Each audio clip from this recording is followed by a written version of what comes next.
him and my mom split up when I was 7, and we had a relationship, but it certainly wasn't like a typical daughter father relationship. He was just kind of like around. He would call me pretty much every weekend, but like no like Christmas together, birthdays, things like that.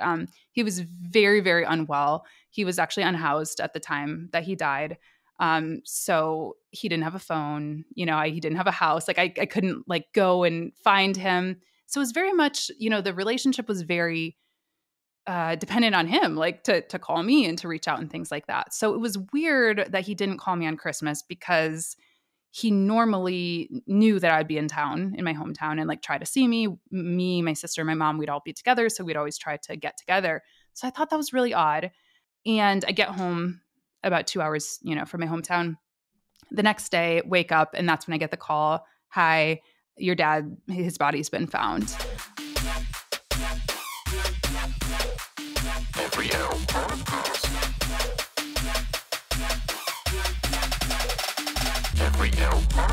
Welcome, ladies and gentlemen. I'm your host, Matt Brown, and you're listening to the Every L Podcast. Each episode, we'll have a different guest come on and talk about when life hands you an L, is it really a loss or is it something else? Because not every L's a loss. So sit back, relax, or do whatever you guys do to get comfortable as we get into this. Let's go.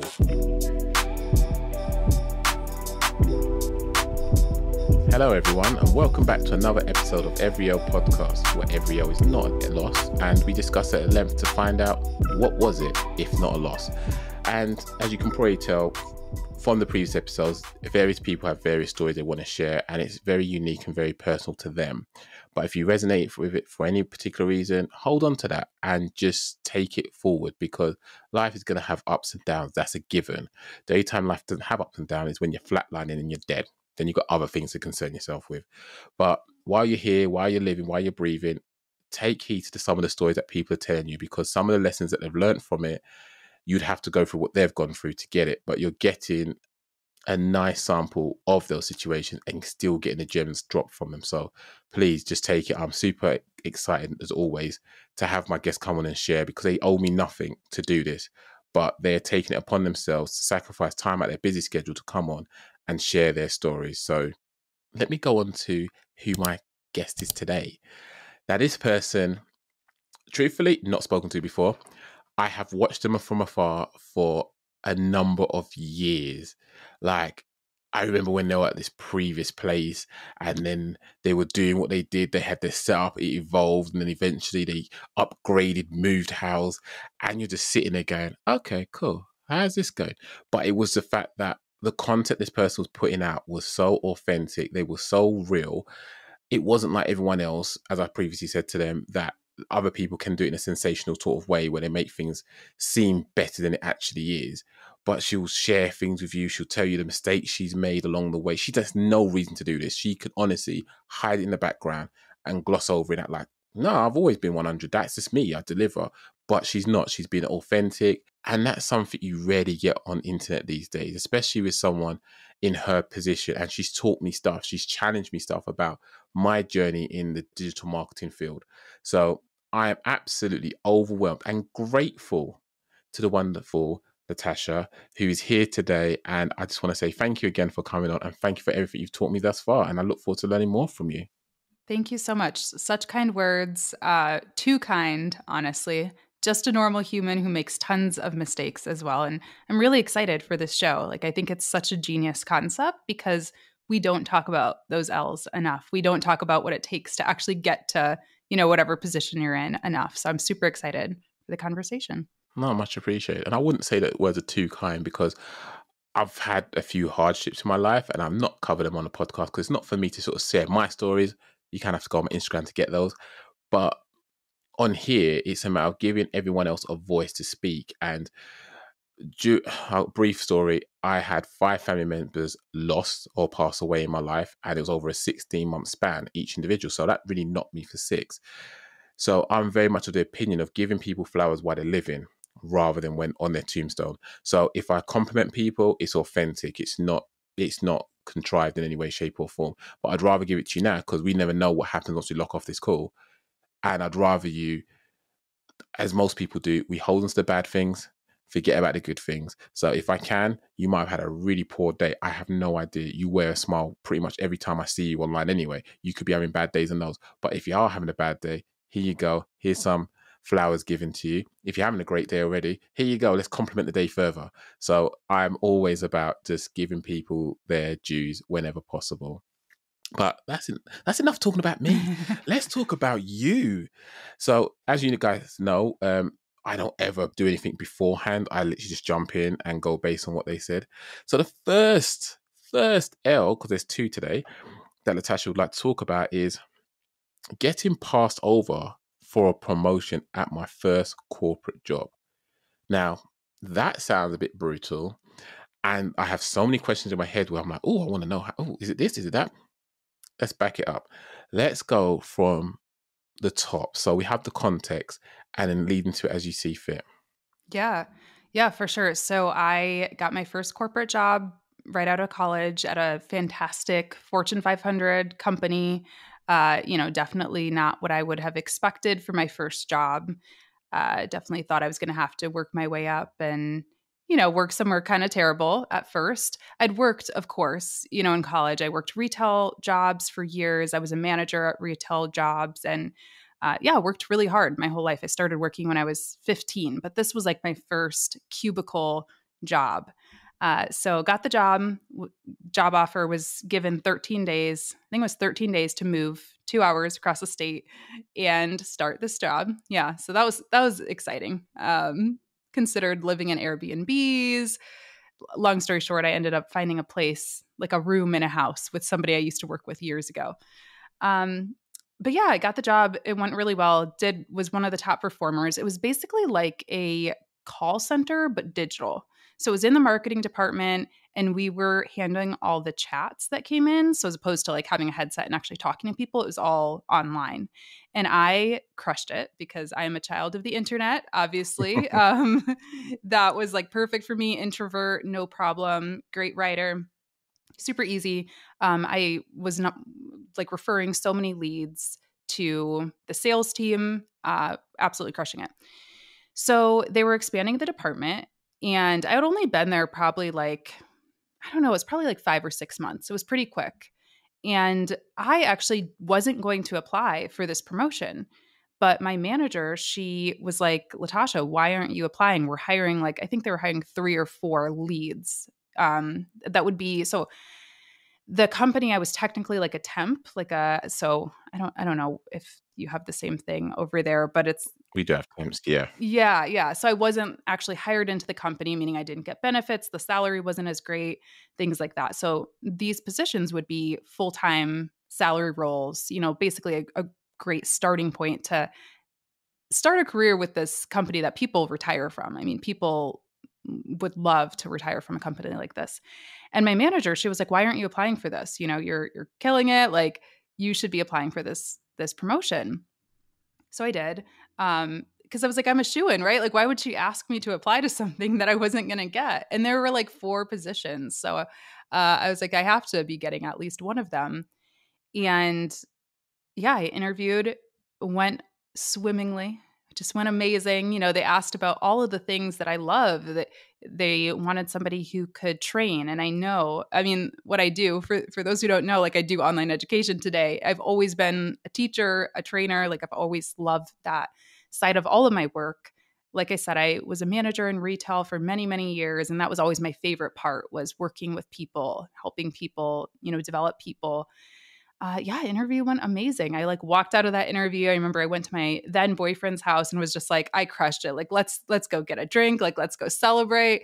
And then a few weeks went by and I got called in to this little office in our chat lab from the same manager who asked me to apply. And she was like, she just sat me down and said, LaTasha, I'm not going to give you the promotion. So I was like, okay, thank you for the warning before you announced all of the people who got it.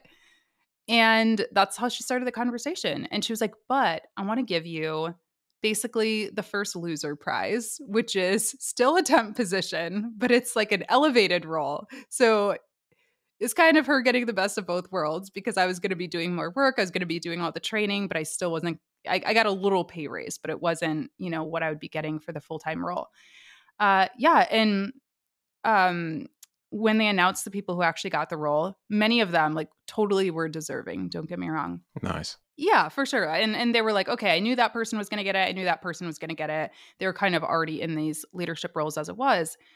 But the fourth person was a mystery. Nobody knew who this person was. And she didn't work in the department already. She came externally. So I was like, okay, who is this person? She must come from like one of the competitors, or, she's got to be like really good. And again, no disrespect to this person. She's a wonderful, sweet person, but her aunt worked for the company. So it was one of those. So yeah, that was the long story short of how I got passed over the first time. But that sounds brutal because you work hard. You're good at what you do. You're great at what you do. Someone's prompting you to make an application, like, come on, apply it. You don't encourage someone to do so. If you like someone, you don't encourage them to make an application for something there's no chance of them getting. Mm-hmm.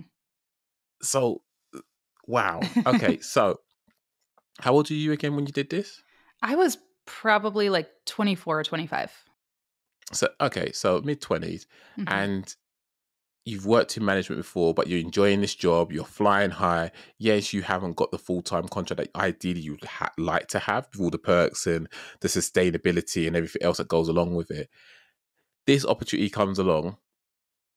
You're feeling excited, I take it? Yeah, for sure. Super excited. You're doing your revision. You're doing your research, because that's the type of person you are. You do your research. You spend that time getting your head together so that when you talk, you're eloquent. You know what you're talking about.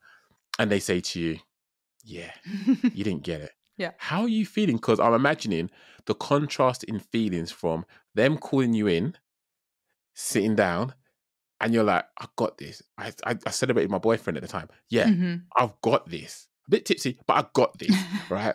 And then they say, you didn't get it. How did those two feelings, how were they in comparison to one another? Yeah, well, I think I'm the type of person who's very hard on myself, which can be a benefit and a weakness for sure, because I think that's why I'm able to perform the way I am, because I always want to do better. I always want to do better. But at the same time, to your point of giving flowers, like I think sometimes I struggle with giving myself flowers, And so when I heard that I didn't get it, my first place to go was like, well, what could I have done better? I was like, I must have, not had something that they were looking for. Let me see who actually gets the role. And then I can kind of compare like, okay, what do they have that I don't? And try to learn from that and try to improve like in those skills, in those areas where I can. And like I said, most of the people were super deserving. I think I could even say all the people were deserving, but I didn't have a family member who worked at the company and retired from the company for years. That was just something I didn't have.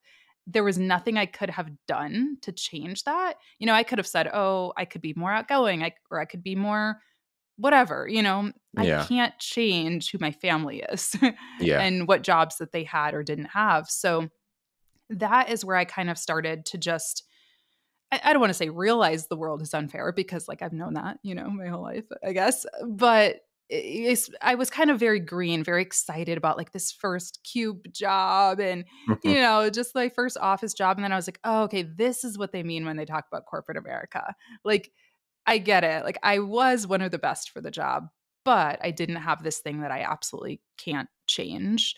And that sucks. So it's kind of just like a disappointed feeling. I think the disappointment went a little further even because I did accept this like elevated role, which I'm super grateful for, by the way. Like I always say, I'm a freelancer now. I'm super grateful for all my corporate experience. I think it makes you part of who you are, like every experience that you have. So super grateful for it. But I crushed it at that job. Like I did such a good job, as I knew I would. And my manager, again, pulled me into, this time it was like a closet. Oh, wow. It was where we kept coffee and like snacks and stuff.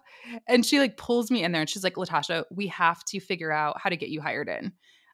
There's this job coming open across the country. It was like in like Iowa or Nebraska or something. Like, no offense, but nowhere I would want to like live. And it sounded like a fun job, but I was like, I'm not moving to Nebraska. Like, you had your opportunity to promote me. Like, now that you see it, now that you see how good I am, now you want me. Like, now you know that this would be disappointing for the company to not have me. And I was kind of just over it at that point. I was like, no. So I ended up quitting probably a couple of months later. Like, I did a good amount of time in that role. I did like 6 months or something in that role. But ultimately, like, that's where I just disengaged. I was like, no, they can't have me. Like, they missed their opportunity. Now I'm on to greener pastures.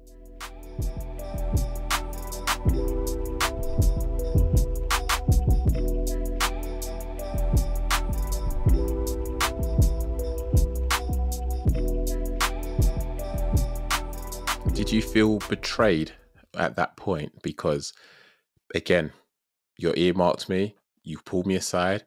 I'm assuming you've had a conversation with other senior leadership team members to say, who do you think? Mhm. Who you voting for? Give me their name. They've Yeah. spoken to you because they want to run it by you. They don't like an idiot and say, "Oh, I'm putting this person forward," and they're like, "No, I'm not on it." Oh, okay. But then, did you feel betrayed? Did you feel that you was hard done by because society had just stitched you up? It was a matter of your family wasn't there, so no matter how hard you grafted, someone who potentially wasn't as good as you Mhm. got the position over you. For sure. Yeah, for sure. I mean, there's a saying, and I try not to like let this stuff hold me back, if you will, or like wallow in it. But there's a saying, particularly like for people of color, we have to work twice as hard for half of what everybody else gets. Being a woman of color, like, again, this is not my first time experiencing something where I'm like, that doesn't really feel fair. Like, I kind of feel like I'm better than that guy or that, person. But I think this was the most hurtful just because I knew it truly was like the perfect role for me. At least I thought it was at the time. Like, I definitely felt well qualified for, as opposed to, when I've applied for things in the past that I wasn't fully qualified for and I was just kind of taking a leap of faith. This felt like a shoe in. It was like an obvious choice. So yeah, I definitely felt a little bit hurt by that. So how did you handle that situation? Did you react in a negative way? Because I know you mentioned before that you kind of, what could I have done better? But Hmm. once you found out that information and realized it weren't you, it was external factors that played a considerable part in that. How did you react to that? Was it a matter of, oh my gosh, it's because of my complexion for why this has happened? It's because I don't have those connections in there because it didn't happen. um Whatever Hmm. did you deal with it that way, or was it like, oh no, that's fine, I fully get that, I get that corporate America is tick, I've now experienced it, I'm that much closer to living the full American dream? What was it? Yeah. I think revenge is kind of how I don't know if I want to say revenge. Let's say, giving them a taste of what they could have had is like the sweetest revenge for me. I'm a big believer in like killing them with kindness, all of that. So I just said, I'm going to do the best job that I can do at this new position. And one, use it selfishly as a stepping stone. Cause like I know I'm not going to probably retire from this company now because I am a little bit bitter about it. So let me at least get this, you know, leadership role on my resume. So when I go out and start applying for new jobs, I have it there. And also, yeah, like let me show them what they're missing. And um yeah, I think I just put all my energy there. I put all my energy into doing the best job that I could at that job and like doing it selfishly for my career. Did you How was your relationship with your then partner? Because you celebrate together Hmm. thinking like totally smashed it, and it's like, what happened when you walked in through that door and you said to him Yeah. what you said? So I didn't give you the promotion. Um, I don't remember. He's my husband now, and Okay. yeah. So we worked out. Shout out to your husband. He's been through a lot with me. Um, I don't remember him being like. I think he kind of gets it as well. Like, I think he's been there also and was just obviously supportive. Like, that sucks. What are you going to do? Are you going to start looking for new jobs? He was happy because I was actually working like midnights. It was a really weird, again, it was like call center vibes. So I would work until midnight at that job, and I got a little bit of a better schedule with this promotion. So I think that's mostly where his head was at. He was like, hey, well, you're getting more time off, and we can actually like hang out in daylight.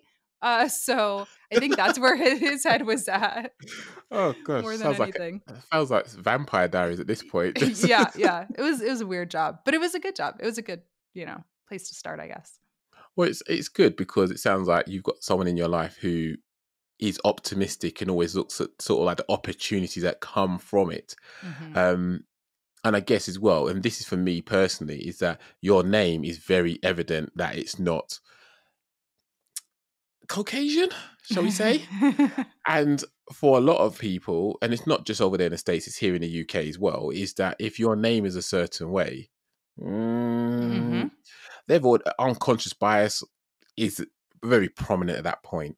Yeah. I'm fortunate enough that my name is very generic, that Yeah. you'd have to think, that sounds like a, but it also could sound like a, Yep. you don't know until you see me. It's all good. Yeah.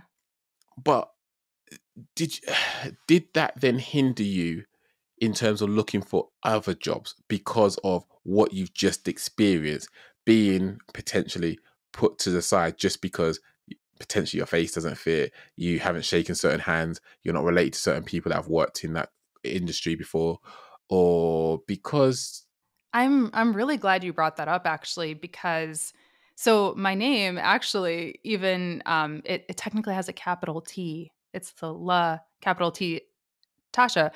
I did think that. Yeah. And it's actually really sad. I was gonna say it's funny, but it's kind of sad because over the years I started stylizing it different because I felt like it was a little less in your face, for those reasons, I get that. which is so sad. Like it's to even say that out loud, it's like, wow, what kind of self-hate stuff is that, But it's like what society has conditioned me to do. And you're absolutely right. I mean, I've had that experience. I mean, I remember just like getting my first jobs, in high school. It's like, I can't clean the toilets at a grocery store. Like, you're not even going to call me for an interview. I mean, Yeah. and even, when I was first graduating college just to get this first job, same thing. I was like applying for, receptionist roles and like not knocking that job at all, but I definitely had the qualifications and the skills to do that. And I just wouldn't get a call back, And I'm always like, that's really curious. Obviously, we never know. I've totally considered the reason I haven't done this is because I'm not sure from a legal perspective if I could do this, but I totally wanted to do a YouTube video where I like applied to the same job with different names just to see what would happen. I think that would be I'm sure you could do that, to be fair. I'm sure Yeah. there has been someone that's potentially done that.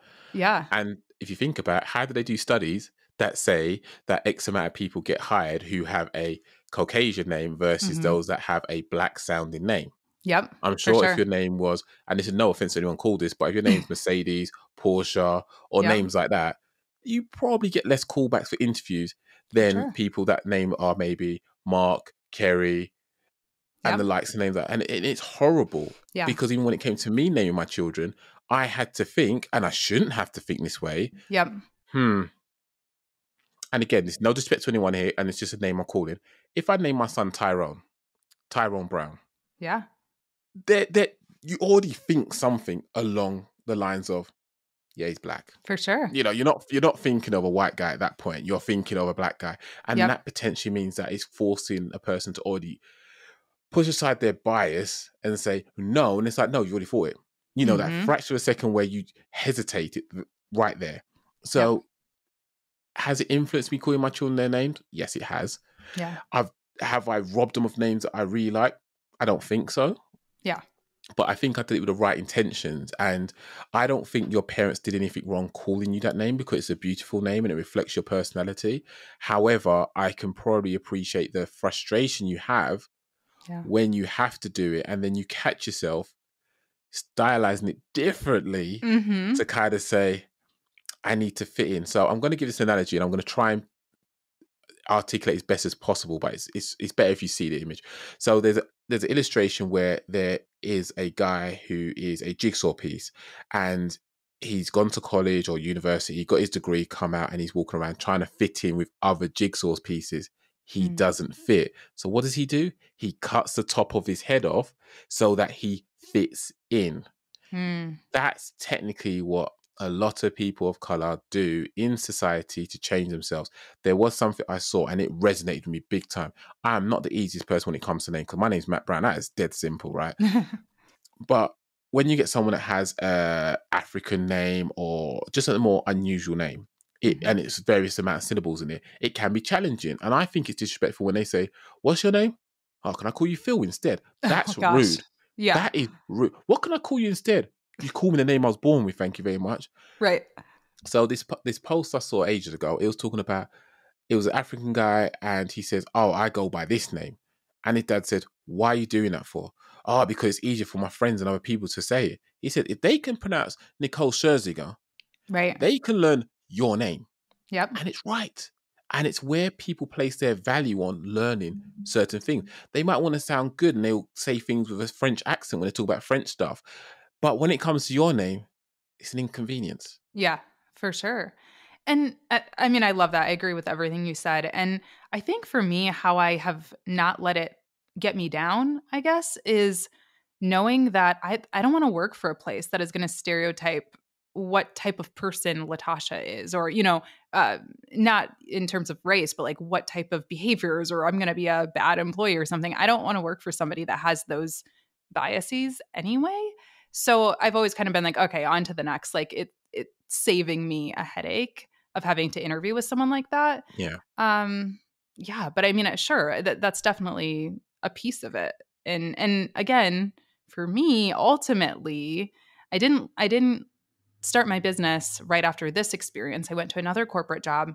But ultimately, I decided corporate wasn't for me. Like, I don't want to have to deal with that. I would rather be on YouTube and everyone knows what they're going to get. And if they want to not like me because of that, then they don't have to click a link and buy my stuff. Yeah. And so that's ultimately been the path. That's not to say that there's not discrimination in entrepreneurship, because there absolutely is as well. But I have so much more control over the clients I work with and just the BS I have to deal with now. Yeah. And I think, as much as that's not the conversation we was going to have, I think it's nice hearing it from someone in that situation, because I can talk about my experience. So people say, "Oh, racism doesn't exist," or whatever does. Mhm. Like, it's only because I don't say it. And this is Yeah. something, definitely George Floyd's situation was horrible for so many. It was like peeling off scabs of past traumas and stuff like that. And it's like, just because I don't talk about it, don't mean it's not a thing. Mhm. I just don't say things because it makes you uncomfortable, if I'm honest with you. Mhm. And people don't believe that. So I would like to think, from people hearing what you're saying, will be like, "Oh my gosh, I didn't know you so confident. The way you come across is so confident. You're this, you're that." And it's a side of you that maybe not a lot of people are aware of. Yeah. And I appreciate you sharing that.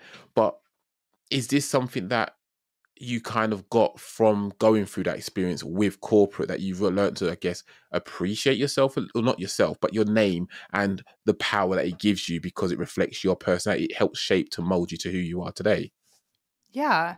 Yeah, I think so. I mean, I did. Like you mentioned, I would kind of think early, in my teens and things like that. Like sometimes I wish my mom would have named me something different because this is so hard. I can't even get a job to work at the convenience store or whatever. But like I said, I think it has helped weed people out as well, and help me get opportunities that are a good fit.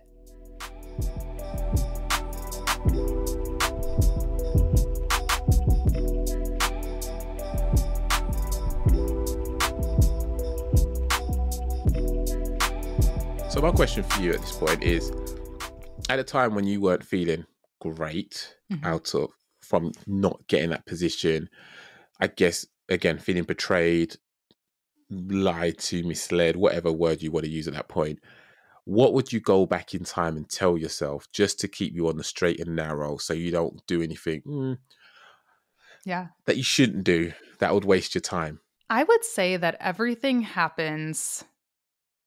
No, I don't want to say everything happens for a reason, but timing timing is something interesting, right? You're not doing anything wrong. You are enough. You are good enough. You will get your opportunity when the time is right. And again, I think that if I were to have gotten this job, I might still be working there because like the pay was good. Again, it's the type of company that people want to retire from.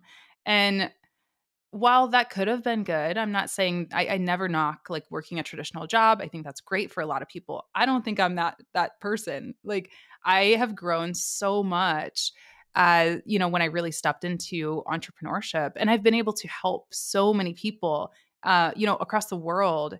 And I just don't think Me included. yeah, I don't think I would have had that impact working in a cubicle. Um, so everything happens at the time, at a certain time, and you'll get your opportunity when it's meant to come. Would you say safe to say then sometimes things happen and sometimes things happen and it's got nothing to do with you and what you've done or not done? For sure. For sure. And especially when we're talking about in the workplace, I mean, there are companies that have to post certain jobs, right? Even if they know, oh, this person is going to get this promotion, they legally still have to put it on LinkedIn, put it on Indeed, wherever. And so it is important for all the job seekers out there to know that a lot of times you were like that you were so close. Like you would have been the perfect person. It's just they knew this person or they had a reference or whatever. They liked a shirt they were wearing that day. I mean, sometimes it can just be so irrelevant to the actual job, which is unfortunate, but maybe you can take comfort in knowing that it's not just you. Like it happens to all of us at some point or another. So from that, I'm hearing that try not to take things personal. Hmm. Yeah, But is that easier said than done? for sure. For sure. It's hard, especially when you're a person who puts so much of themselves into their work like I do. I like work is I know people hate it when they say it, but like my business is my baby and I've always treated work like this. Even when I was working at the mall, I still like took that job really, really seriously. And so when you do put so much care and so much attention into something, it's so hard when someone's like, "Yep, you're really good, but just not quite good enough." Or there's a situation outside of your control that makes you not be able to get this. It's really hard not to take it personally. But I think that goes into something bigger that I'm in this like, little more mature version, the 31-year-old version, LaTasha, is that I'm really trying to separate myself from work a little bit. It's okay to love your work. It's okay to be passionate about it, but it's not you. That does not reflect who you are as a human being, who your soul is, your morals, your values. That it's just a job that you do. Even my business, which is so much like a part of me and so personal, it is not me. So No, that's great. So if that's not an L, you getting passed up for that promotion, what would you call it? it was just kind of a meh. It was like it was a okay. I think it was kind of an awakening too because I had started to get kind of comfortable in this role, in this job that it was like in the marketing department, but it was really kind of like a customer servicey kind of job. Nothing wrong with that. But I always knew I wanted to be creative. I wanted to do other things. And so I think it woke me up and was like, okay, see what else is out there so you can actually start doing the things that you really want to do. And that's what I ended up doing. I ended up getting a job at another corporate company that really helped me grow. It was a actual social media marketing job where I really learned everything I know now at that position.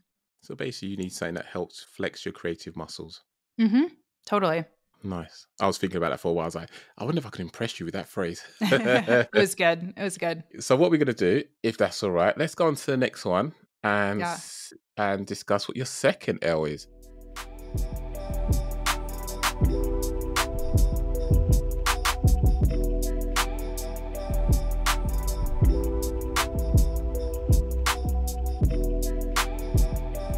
So the second L you'd like to discuss, and I'm going to try and hold it together here. Yeah. Losing my dad prompted me to quit my corporate job and go freelance. It's a lot to unpack on that one. So Yeah. take it from where you feel comfortable taking it from Yeah. and walk us through it, please, if you don't mind. Yeah, for sure. So fast forward a couple of years. The year is now 2018, the very end of 2018.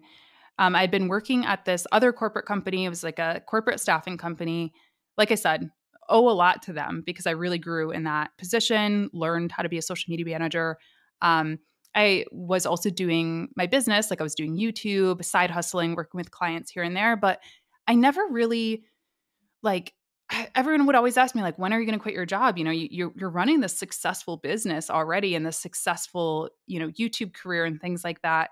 When are you going to quit? And I was like, I don't know. I don't feel like I need to. I'm still really happy making that salary and just kind of doing this as a side hustle.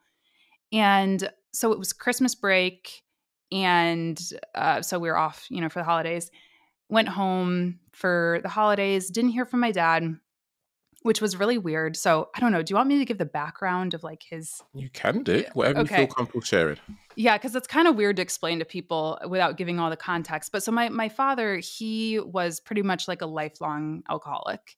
Him and my mom split up when I was 7, and we had a relationship, but it certainly wasn't like a typical daughter father relationship. He was just kind of like around. He would call me pretty much every weekend, but like no like Christmas together, birthdays, things like that. Okay, He yeah. was very, very unwell. He was actually unhoused at the time that he died. So he didn't have a phone, he didn't have a house. Like I couldn't like go and find him. So it was very much, the relationship was very dependent on him, like to call me and to reach out and things like that. So it was weird that he didn't call me on Christmas because he normally knew that I'd be in town, in my hometown, and like try to see me. Me, my sister, my mom, we'd all be together. So we'd always try to get together.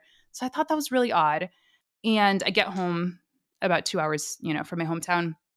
The next day, wake up, and that's when I get the call. Hi, your dad, his body's been found. So this was the day after Christmas, 2018. And yeah, it was just kind of like I was in shock. I think as you mentioned that you've lost a family member. I don't know what your experience has been, but I think for me, that was definitely like a place of shock. It was just so like, am I hearing this correctly? Like what? He was 51 at the time. So it was, he's very young. Wow, young. Yeah, very young. But also, he looked like he was probably at least 70 because alcohol really takes a toll on your body.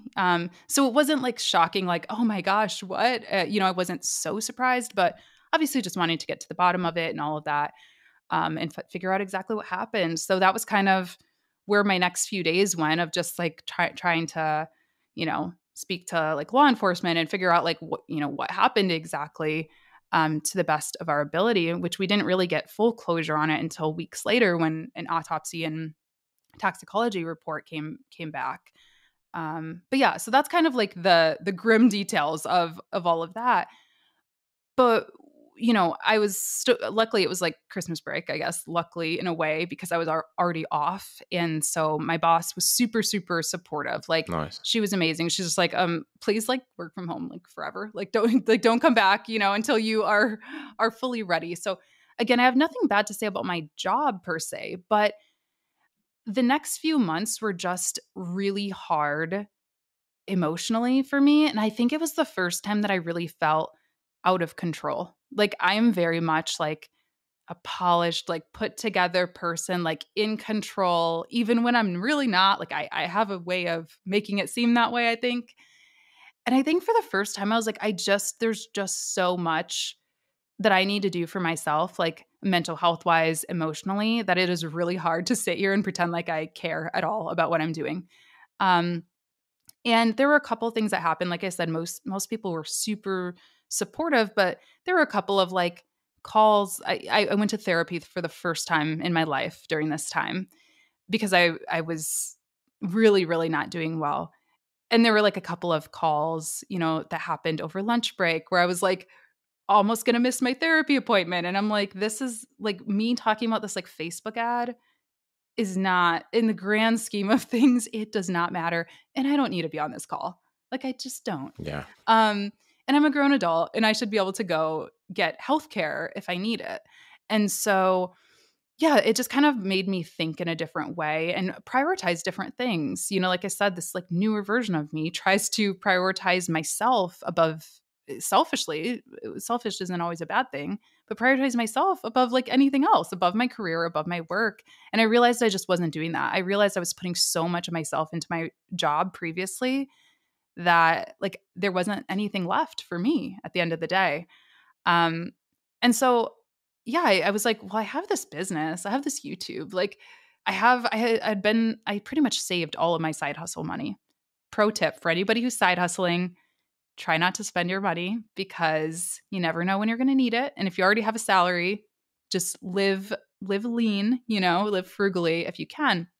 And so I had this little nest egg, and I was like, I think I could make it happen. And so that's when I really started to like crunch the numbers and be like, can I actually make it working for myself? Because now I kind of had the motivation to. People had asked me for so long, when are you going to go full time? When are you going to go full time? And I just didn't have the need or motivation to, but that really pushed me to.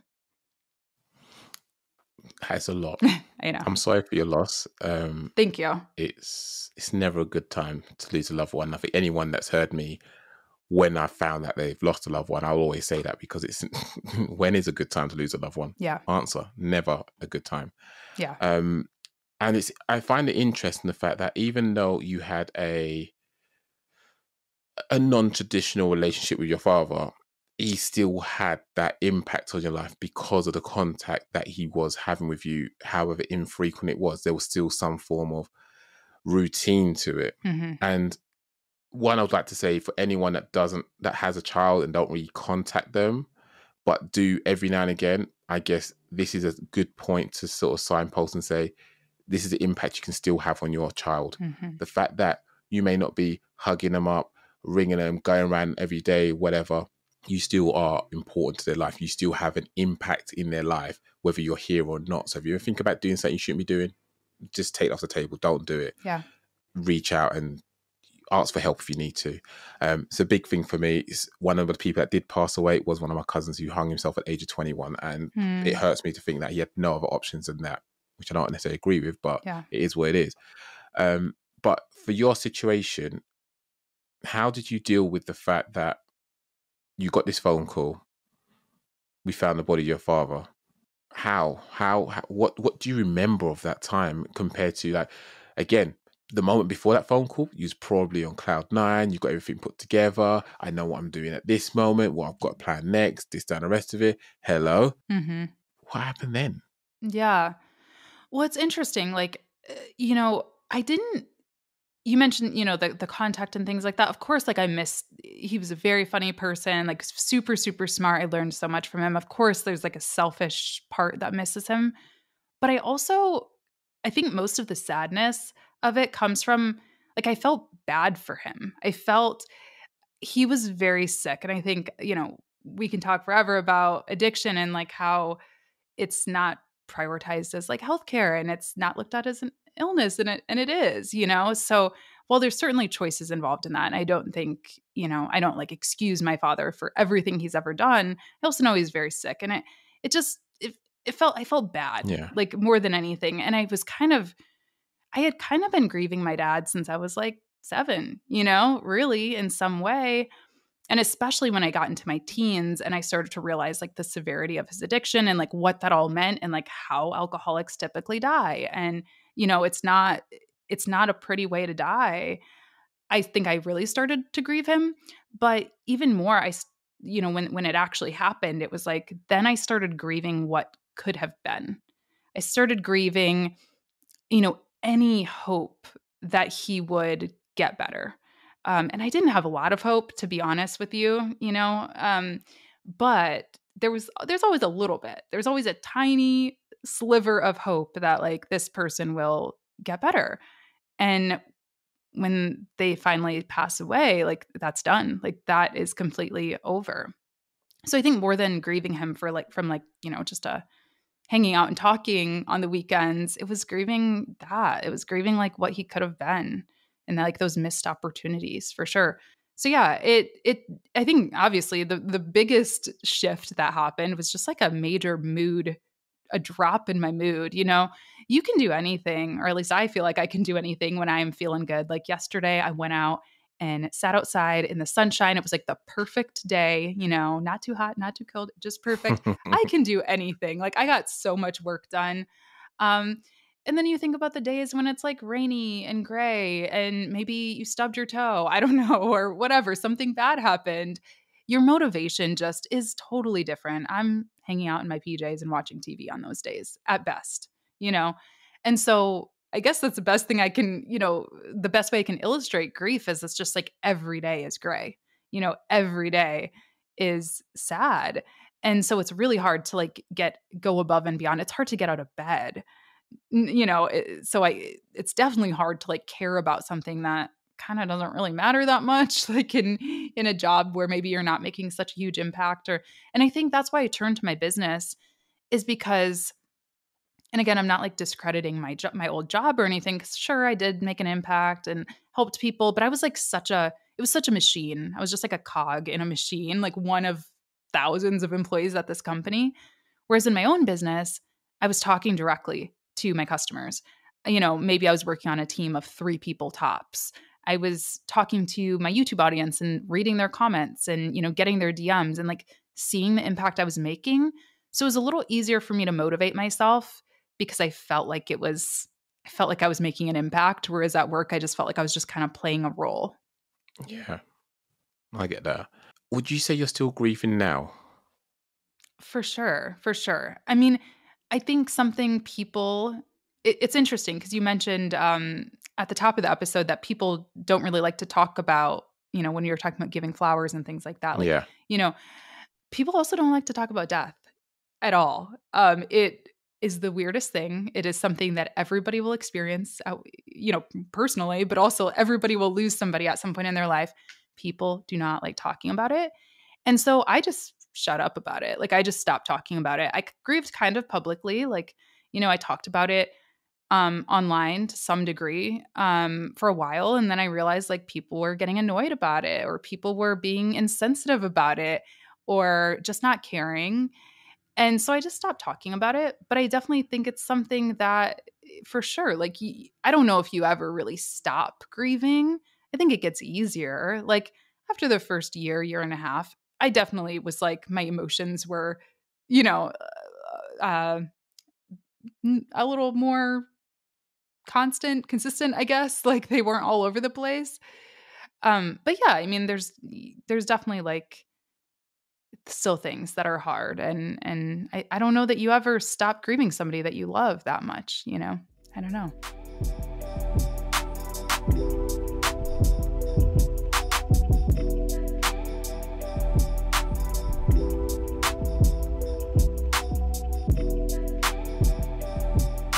I love that you said love that much. That, again, the relationship wasn't what a traditional dynamic of a husband, wife with kids would look like, but it is what it is. And you still had that love for him. So again, can't stress it enough. If you're in that situation, love on your family, they still love you. Yeah. I asked the question because I have my own thoughts on it. And given how I don't really want to brag about this because it's not really bragging, but I have experience in death and stuff like that. I had more suits to go to funerals than anything else. But my take on it when I talk to people about grieving, and it's easier said than done, I lost those family members when I think I was either 14/15, 16. So it was at the end of school year for us, because our school year is different to you over there. But I think what it is that you condition yourself once you've kind of got through the whole, oh, why now, why me, and all the rest of it. And for me, selfishly, that sounds like I'm perpetuating a reason for me to cry. Mm-hmm. I'm asking silly questions that there's no definitive answers for. I'm just egging myself on. But once I get past that part, I then have to create a series of scenarios. And again, I can only eloquently say this now when I'm far away from it. A series of scenarios where I can navigate certain situations where I answer the question without touching on the topic to the point where it makes me cry. Mm-hmm. So, hi, how you doing? Oh, I'm great, thanks. Lies. But Yeah. Oh, how's this person doing? Oh, well, they're not available in a minute, but Call back next week and we'll see how we get on. Yeah. Lies. It's all those situations. And there are some times where you are caught off guard. And it's usually when, and this is from personal experience, you listen to the radio. Okay, we don't listen to radio now because we stream everything. But if you were so fortunate enough or unfortunate in your case, if depending on your age, if the radio's on and a song comes on that reminds you of a time, a place, a movie, a shared memory with that individual, that will knock you for six. If you're watching a movie, and I'm guilty of this, they have music everywhere. Flipping hell, come on. I'm just sitting there watching Spider-Man. Also, I start bawling. Got nothing to do with the movie. It's completely to do with something's happened and I was not prepared for it. That was not one of my scenarios that I'd pre-planned, and how am I going to navigate this situation? It was like, oh no, this is not a drill. Oh my gosh. That's my take on how people can sometimes believe other people are no longer grieving. It's not that you're no longer grieving. It's just you've learned how to navigate a whole host of situations through practice, through thinking, through, as much as I don't want to go ahead, whatever your resolve is, you've realized I need to get up and move on because they probably wouldn't want me to sit here wasting the precious little time I have here on earth. But that's my take on it. Would you agree, disagree, add your spin to it? Yeah, no, I absolutely agree. Like for me, it's going home is hard. I go home like a few times a year, and so I definitely feel not only because like that's the place where he died, but also that's where I have all my memories with him. That's where I grew up. And so it's like place is big for me. I tie a lot of memories to place. So sometimes I'll be there, I'll be home, and like Christmas, the first Christmas back, I was like, why am I crying? Like, why am I my temper was like short. I was getting mad at my nephews. Like, I'm like, why am I like this? And it's like, oh yeah, there's this like undercurrent of grief that's like brewing beneath the surface. And you're having all these subtle little reminders of this person. And yeah, day to day, I don't think about that because I'm not there. Day to day, I don't want to say performing, but like you put on a bit of a performance to live your life, to some degree. Yeah. So yeah, no, I totally agree with that. No, I think it's fair to say that you're in touch with your emotion. What's the worst way that you dealt with the passing of your father? Well, to add another layer to things, I guess, I always hesitate to like call myself an alcoholic, but I definitely also struggled very much with alcohol. And it's been 5.5 years that I've been sober, actually. Oh, congratulations. Thank you. Yeah, I was sober before he passed for, a couple years. And I think that was where I was like, I really need to get help because I was thinking that was the first time I thought about drinking again. And I thought about using alcohol as a coping mechanism, which really scared me because, like I said, it was actually pretty easy for me to quit. Once I realized I was like using drinking pretty self-destructively, it was actually really easy for me to quit. But yeah, when he passed away was the first time I kind of was like, I just need to go get a drink. And I was like, no, stop. That's terrible for you. So yeah, luckily I didn't do anything. I maintained my sobriety, but I think that really scared me for sure. And that was the worst almost thing that I did. I find it interesting that you said that because that was actually a question I was going to ask a little while ago, but conversation went a different direction. And it was to ask you if, because of your dad addiction to alcohol, if that was a concern for you, but clearly it was. You identified it and you went, you took a different direction. Yeah. Was that because of how you saw him in his life and you thought, hang about, pump the brakes?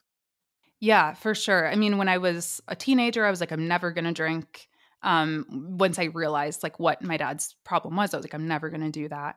And then, I was a teenager, a little older teenager, and I had my first drink, and I like, it's so hard to explain to somebody who isn't an addict because it was just the second I had a drink, I wanted another one. Like it's just immediate, like this immediate, obsession almost. And so, yeah, like I spent my teens and 20s drinking a lot. And I think if my dad wasn't in the position he was in, I might have just been like, oh, this is normal. Cause like, everyone around me was drinking a lot too. It's college. And, that's just what you do when you're of that age. But because I knew about that additional layer, of having his DNA as well, I was like, maybe this isn't super normal. Like maybe this isn't, I can't compare myself to somebody who maybe doesn't have an alcoholic parent. And I don't know. I mean, I don't think like drinking to excess is like healthy for anyone. But there are certain things when you're of that age that are kind of a little bit more normal. And I looked at myself a little more harshly, I guess, for it, just knowing my family history. So yeah, I think ultimately I was like, it's not worth the risk. And also seeing, when people talk about drinking, it's so accepted in our culture. Like it's like the most accepted, addictive substance besides caffeine, which I am very much a caffeine addict, and that's the one You thing I are. will not quit. But it's like the most accepted thing, and it's not pretty. Like true addiction is not pretty. Like I said, dying from like effects of being an alcoholic is terrible. It's a terrible way to die. It's not sexy. It's not cute. Um, and so, yeah, I think having that when I would be in my 20s, I'd get phone calls from ER like, hi, your dad's been picked up. He was found in the park. Like, can you come pick him up? Oh, wow. And seeing that, it's like, that could be me, whereas I think a lot of people maybe don't have that personal connection to it or don't see like the reality of it. They just see like, oh, we're at a party and it's like a keg and like it's fun. Yeah. But yeah, that's not what it's like when advanced alcoholism hits. So a question for you. If your dad wasn't in your life like that, do you think you would have continued drinking and not think anything about the addiction part of it? Yeah. It's hard to say. I mean, I guess if I didn't know him at all, but if I knew nothing about him, maybe. Um, but yeah, if I knew like what his situation was, I think I probably would still look at it differently. So let's say at 7, Mhm. things happen the way they do with your parents. He's gone. As far as you're concerned, he was Superman, no issues. Mhm. But mum knew potentially he was an alcoholic, hence why things potentially went the way they went. Mhm. But it wasn't said to you to protect you. Yeah. But then because you didn't know any different, do you think that could have had an adverse effect on your relationship with your health because of the Yeah. drinking? I think so. I think so. Because yeah, I mean it was just always at the back of my mind. And again, there are certain like things that you see or experience that you just can't forget. Seeing my dad, in a hospital bed when I was, picking him up at 19, 20, seeing my dad passed out on our stairs, like, things like that. The visuals of it, I think really are, Yeah. I mean, it's like, I don't know if, because it's like an American ad campaign, but I don't know if you've seen like the Faces of Meth campaign. No. Um, yeah, I mean, you should Google it. It came out probably when I was in high school. And they would take pictures of people who were addicted to meth, before, like at the beginning of their addictions, and then like 6 months later, and they looked like that aged 20 years. And, it was Wow. the imagery, I think, is really powerful. Like we're very visual creatures as humans. That's why we, have YouTube channels and do all the things. And so I think some of that stuff you just can't like erase. So even if I were to hear, oh yeah, your dad was an alcoholic, like I think without having those experiences and those visuals, I think I still wouldn't have maybe taken it quite as seriously.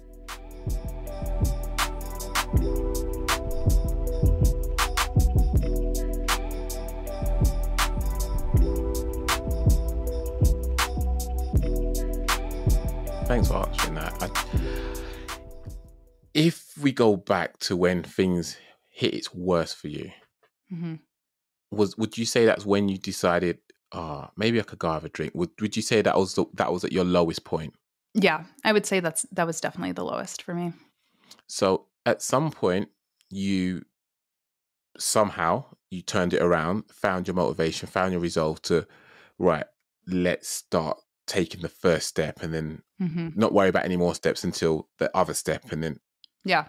if you could go back in time, what would you have said to yourself to help yourself get to that point sooner, in terms of, this is what you need to understand that you're going to get from this? And the reason I ask the question is because I'm very conscious, and I've said it in the other episodes, not all of them, but it's all well and good knowing the right things to say, but it isn't necessarily the right time to say those things. But I'm interested to know what you would have said to yourself to help you navigate that space in a better way than you did actually? Yeah. Well, I think I would tell myself that nothing is more important than your health. And that is something that I don't care what your age you are, it's important. I think sometimes we wait a little too long to start thinking about that. We're like, oh, I'm young. I can pull these all nighters. I can do whatever, put my entire self into my work. And don't get me wrong, there's like a time and a place for a healthy amount of hustle. But yeah, I think I severely neglected my health, both physical and mental, for a very long time.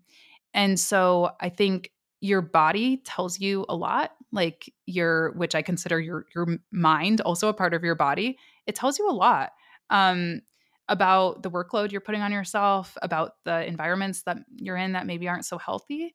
So yeah, I think there could have been cues even before my dad passed away that I was hitting burnout, that I didn't really have good coping mechanisms or like outlets for stress that were healthy and productive. It was like, put your whole self into your work and that's it. Like that was my life.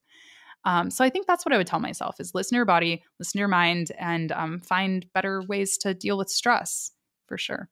And do you think you'd have heard yourself? Do you think you'd have taken heed to that information? You'd have been like, shut up. No. Yeah.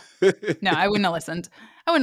I mean, yeah, it was very much in like just grind mode. And over the years, I realized like that's a lot of things that are deep rooted from trauma and things like that, of like having to overperform and having to always be a people pleaser and always be the one, you know. Yeah. So I was very much in that period of my life at that time. Interesting. So that loss was the loss of your dad. From the sounds of it, you gained a new perspective. But what would you personally call it, if anything? Yeah. I mean, it was a loss for sure. It was a big loss, but I think it was also an opportunity to live the life that I really wanted to live. Because I think that's the other part is, again, with him being so young, it really put things into perspective for me. I was like, 51 is not like, I don't consider 51 old at all. I have friends that are 51, you know? Yeah. And so I'm like, oh my goodness, like, again, I invest in my health, I take better care of myself, but anything could happen at any time. So, do you want your last year to have been you sitting and staring at a cubicle wall? Personally, that wasn't what I wanted. I knew I could make a bigger impact or a different impact. Again, not to discredit people working in cubicles. If you're happy with that and you feel like you're making an impact, then that's amazing. I didn't feel fulfilled. I didn't feel like I was reaching the people that I wanted to and making the impact that I wanted to. So it really put things into perspective. So I think it was also an opportunity for me to like take stock of that and to think about what I really wanted out of life. Yeah. Because hearing that, and I say this in the nicest possible way, your dad had a bigger impact in your life than I'm going to assume he probably thought he had. Yeah. Oh, I'm just bothering her, but I just want to check on you, baby girl. I want to make sure you're okay. Yep. Okay, Dad. It's fine, whatever. But through his life, through the things that he was addicted to, through the fact that he was being picked up from the hospital, he exposed you to a life that you saw that you didn't want for yourself. Yep. Through his mistakes, you learned how not to make the same mistakes in theory. Yeah. And I guess it's kind of likened to what one of my hopes is for the podcast in terms of people learn from other people's mistakes. I was told many years ago when I was young, that hurt me saying that. So he said to me, Matt, it's good to have bad people around you. I was like, what? And he's like, yeah, it's good to have bad people around. I was like, why? And he said, do you know why? No, I just said that. He said, because you learn from their mistakes. Mm-hmm.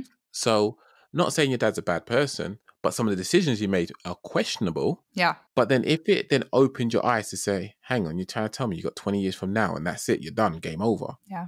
Do you know what? I don't even like to drink that much. It's fine. Let me put it down. It's good. Yep. Let me focus on something else. But it felt like that. It feels like your dad gave you so much more than probably you would ever have known. because even today you're talking about it. Loss is a thing. It will never go away in your mind, in your life. But the fact that you still hold him in such high esteem, I would like to think there's certain mannerisms that you mimic now more so than before because it's a way of you bonding closer to him. Yeah. And I guess I'm talking more in this episode than I normally do, just because when it comes to loss, it is a very close subject to my heart. And I don't like people feeling a certain way where they feel alone, isolated around how they're feeling. And it's all well and good. If you are a very productive person like you are, I know I throw myself into my work, but if you're very productive like you are, or anyone else that's listening, it's easy to override your feelings and see them as alien, as foreign, as a weakness, and put all this work into this. 2 plus 2 needs to make 4. Yes, but at the same time, know that life can throw curveballs at you. We've already established that sometimes things happen irrespective of what you do or don't do. It's just the way life is. The seasons change regardless of if you did anything to that tree or not. It's a thing. Yep. So I would like people to sort of understand that grief is a real thing. It's okay to feel what you feel, and you can grieve over people that haven't passed away but are no longer in your life, or opportunities that you were on the horizon for you, like going back to your first L where you're like, oh my gosh, I'm going to get it. I smashed it. And you didn't get it. You what? You misspoke?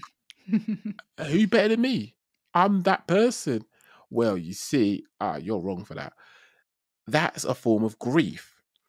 And for those that don't know, there's something called a grief curve, which you can Google and look at. It's very similar to the change curve, which talks about an event that takes place in your life and the different stages of feelings that you go through. That is absolutely fine. And there's no harm in it.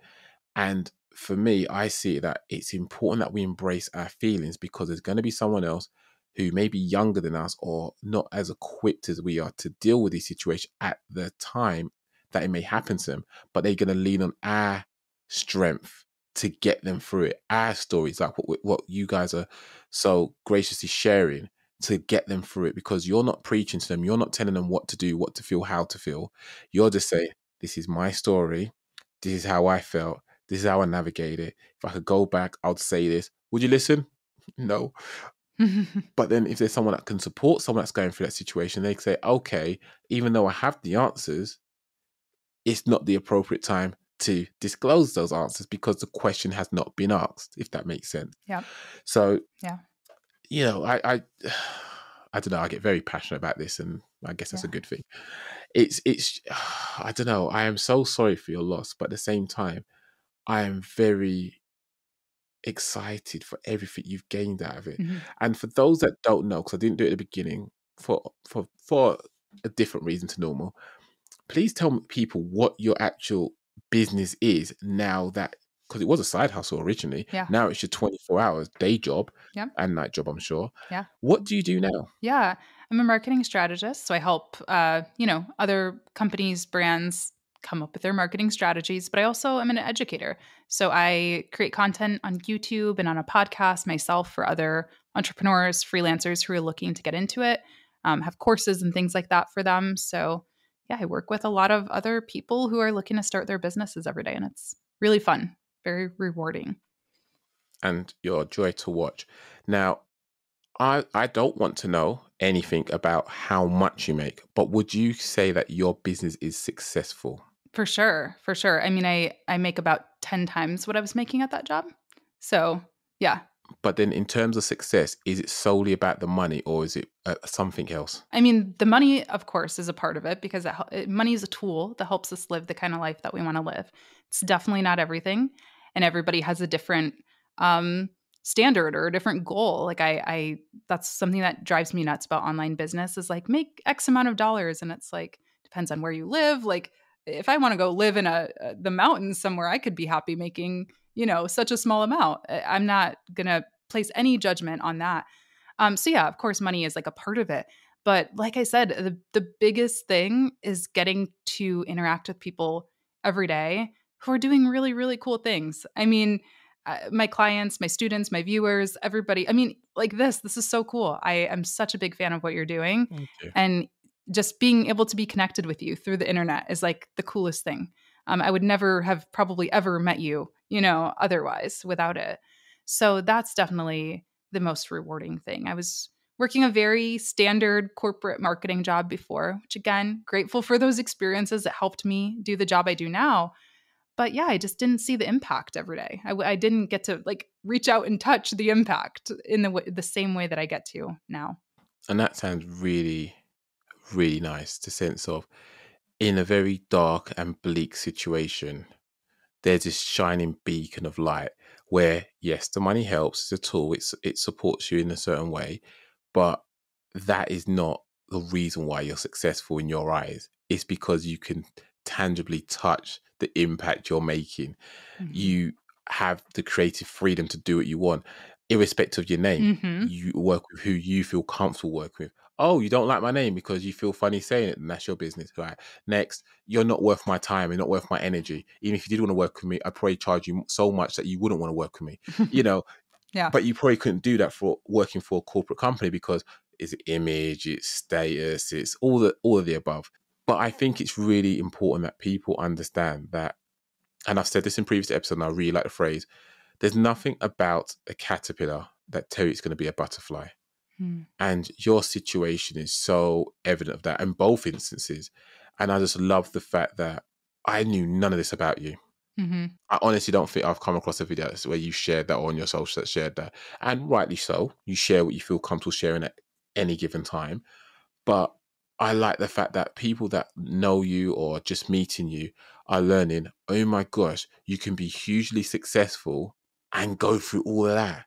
Yeah.